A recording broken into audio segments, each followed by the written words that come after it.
নরেন্দ্র মোদী দাবি করেন যে ইউক্রেন রাশিয়ার যুদ্ধ আমি থামিয়ে দিয়েছি, তাহলে উনি যদি ইউক্রেন রাশিয়ার যুদ্ধ থামিয়ে দেয় তাহলে এই দুর্নীতিটাকে উনি রোধ করতে পারলেন না, কি বলবেন? আরে বাবা, ব্যাপারটা হচ্ছে যে যখন অন্য কেউ আপনার পাশে দুর্নীতি করছে, আপনার চোখের সামনে সেটা আসছে, আপনার হাতে ইডি সিবিআই রয়েছে, তখন আপনি একটা অ্যাডভান্টেজের জায়গায় থাকেন যে আমার হাতে সমস্ত কিছুর অ্যাডারটা রয়েছে, কিন্তু আপনার ক্যাবিনেটের লোক, আপনার পাশে বসা লোক, আপনার মন্ত্রিত্বের মধ্যে থাকা লোক, তারা যখন সেই টাকার ভাগটা খায় আর সেটা যখন প্রমাণ চোখের সামনে চলে আসে, তখন সেই লোকও কিছু করতে পারে না। দুর্নীতি থামাতে গেলে ভারতবর্ষের সেই সমস্ত পরিবারের বাবা মার মানসিকতার পরিবর্তন ঘটাতে হবে, যারা তার ছেলে মেয়েদের 35 লক্ষ টাকা দিয়ে তার অযোগ্য ছেলে মেয়েকে ডাক্তার করতে গিয়ে একটা সাধারণ বাড়ির ছেলে বা মেয়ে যার যোগ্যতা ছিল তার সিটটাকে নষ্ট করে দিয়েছে। এই দুর্নীতি ভারতবর্ষের কোনো প্রধানমন্ত্রীও থামানো সম্ভব নয়। রাহুল গান্ধী তিনি এক কথা বলবেন, নরেন্দ্র মোদী তিনি ভারতের প্রধানমন্ত্রী, তারা তাদের দলের হয়ে কথা বলবেন, পোস্ট তারা অনেক কিছুই হোল্ড করেন, কিন্তু মানসিকতায় দেশবাসীর পরিবর্তন দরকার। যদি প্রধানমন্ত্রী এটা প্রচার করেন, আমার মনে হয় যে দেশের মানসিকতার পরিবর্তন দরকার, না হলে দেশকে এগিয়ে নিয়ে যাওয়া যাবে না। সাধারণ মানুষের মনের মধ্যে যদি এই পরিবর্তনটা না আসে, তাহলে এই দুর্নীতি রোধ করা নরেন্দ্র মোদী কেন, ভারতবর্ষের কোনো প্রধানমন্ত্রীর পক্ষেই করা সম্ভব নয়, কোনো নেতা আমলার পক্ষে করা সম্ভব নয়। মানসিকতার পরিবর্তন করতে হবে। আমাদের প্রধানমন্ত্রী তো কুসংস্কারে বিশ্বাস। কি বলবো, এখানে বলার মতন কিছু নেই। সব থেকে বড় ব্যাপার হচ্ছে যে ওই সব নিয়ে বলতে গেলে এখন অনেক কিছু বলতে হয়। করোনা তার 6-7 দিন আগেই অ্যাটাক করে দিয়েছিল, কোথাও একটা উপনির্বাচন ছিল বলে তিনি সেটাকে চেপে রেখেছিলেন, এটা স্পষ্ট। এবং সেখানে যেহেতু যখন উপনির্বাচনটা মিটে গেল তারপরে এসে তিনি সেইটা বললেন। এবং অন্যান্য দেশে যেটা করোনার সময় বলা হয়েছিল যে বাইরে যেও না বা আলাদা থাকো বা বেশি কাছাকাছি থেকো না, ভাইরাসটা ছড়িয়ে যেতে পারে, সেইটাকে তিনি ইউটিলাইজ করার জন্য বললেন থালা বাজাও, এই করো সেই করো, লোককে সারা লাইট বন্ধ রাখো, সারা ভারতবর্ষের লোকে থালা বাজিয়ে দিল। আমাদের দেশ শিক্ষিত দেশ নয়, এই দেশের 50%-এর বেশি মানুষের মধ্যে শিক্ষার আলো পৌঁছায়নি।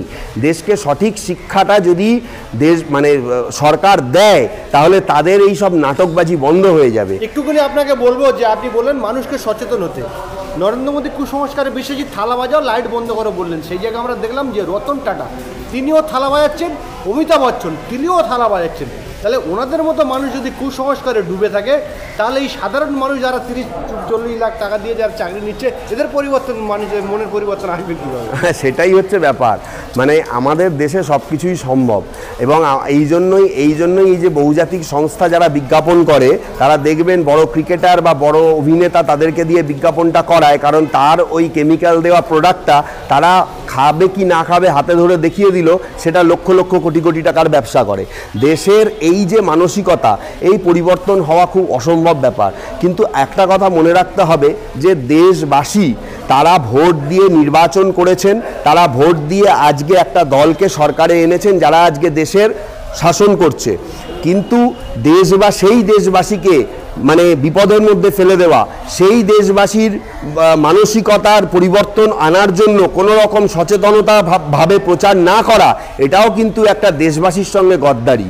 এবং সবথেকে বড় ব্যাপার হচ্ছে যে এনারা যদি নিজেরা সচেতন না হন, কারণ তাদের এটা মনে রাখতে হবে তারা মাস আইকন, অমিতাভ বচ্চন বলুন বা ওই যে আপনি যার নাম বললেন রতন টাটা, এরা একটা মাস আইকন। এরা যদি এরকম করেন তাহলে দেশবাসী আর কি করতে পারে, এদেরকেও চিন্তা ভাবনা করতে হবে। আমাদের দেশে কি জানেন তো, মানুষ চায় খুব প্রচারের আলোয় থাকতে, বিশেষ করে অভিনয় জগতের লোকরা, বড় বড় ব্যবসায়ীরা, তারা চায়।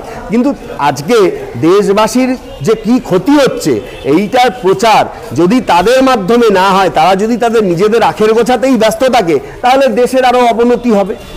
সেইটা যদি চায় দেশের সরকার, তাহলে তারা সেই অনুযায়ী কাজ করবে। এছাড়া আর বলার মতন কিছু নেই। কুসংস্কার দিয়ে কিছুই হবে না। তবে একটা জিনিস ভালো হয়েছে, এই প্রবেশিকা পরীক্ষা নিয়ে যখন কথা হচ্ছে, নতুন করে যে প্রবেশিকা পরীক্ষা হবে এটা সুপ্রিম কোর্ট বলেছে। এবং সেক্ষেত্রে একটা জিনিসের পার্থক্য দেখুন, কি বলবো, দুর্নীতি সবাই করেছে, কিন্তু একটা জিনিসের পার্থক্য আমার ভালো লেগেছে, সুপ্রিম কোর্টে এটারও হিয়ারিং হয়েছে, সুপ্রিম কোর্টে এসএসসিরও হিয়ারিং হয়েছে। এসএসসি হিয়ারিংয়ের সময় বলা হয়েছিল কি, ভোট সামনে আছে, না ক্যাবিনেটকে ঢোকানো যাবে না, ক্যাবিনেটের ব্যাপারটা পরে ডিসিশন হবে, এখন আপাতত স্টে দিন।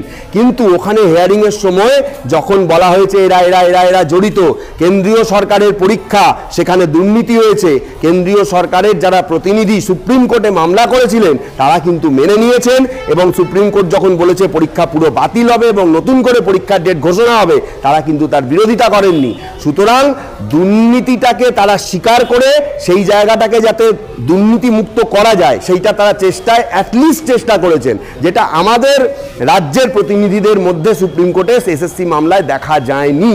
এটাই পার্থক্য। একটা কেন্দ্রীয় সরকার, দেখুন একটা ব্যাপার হচ্ছে যে এত বড় দেশ, এত হাজার কিলোমিটার তার বিস্তার, একটা পরীক্ষা, একটা প্রবেশিকা পরীক্ষা আপনি একটা দিন ঘোষণা করলেন, প্রত্যেকটা রাজ্যে সকাল 10টা থেকে দেখা গেল 12টা অবধি পরীক্ষা হবে, 12 লাখ থেকে 15 লাখ পরীক্ষার্থী। প্রবেশিকা পরীক্ষা সেন্ট্রালের, কিন্তু ইউজ কাকে করা হবে? এখানকার স্কুল, এখানকার কলেজ, এখানকার টিচার, তারাই গার্ড দেবে, তারাই প্রশ্নপত্র ডিস্ট্রিবিউট করবে। দেখুন এটাও তদন্ত করে দেখার ব্যাপার রয়েছে যে যেখান থেকে প্রশ্নগুলো এসেছে সেখান থেকে সেন্টারে চলে আসে 24 ঘন্টা আগে। 24 ঘন্টা আগে যখন প্রশ্নপত্র চলে আসে তার 2 ঘন্টার মধ্যে বহু স্টুডেন্টের কাছে সেই প্রশ্নপত্র চলে যায় এবং কি উত্তর লিখতে হবে সেটাও চলে যায় যখন তারা সেই টাকাটা তাদেরকে পাঠিয়ে দেন। সুতরাং যে যে জায়গাগুলোয় এই দুর্নীতিগুলো হচ্ছে, কেন হচ্ছে, এইটা ভালোভাবে যদি ঠিক করা যায় তাহলে ভবিষ্যতে দেশের উন্নতি সম্ভব বলে আমার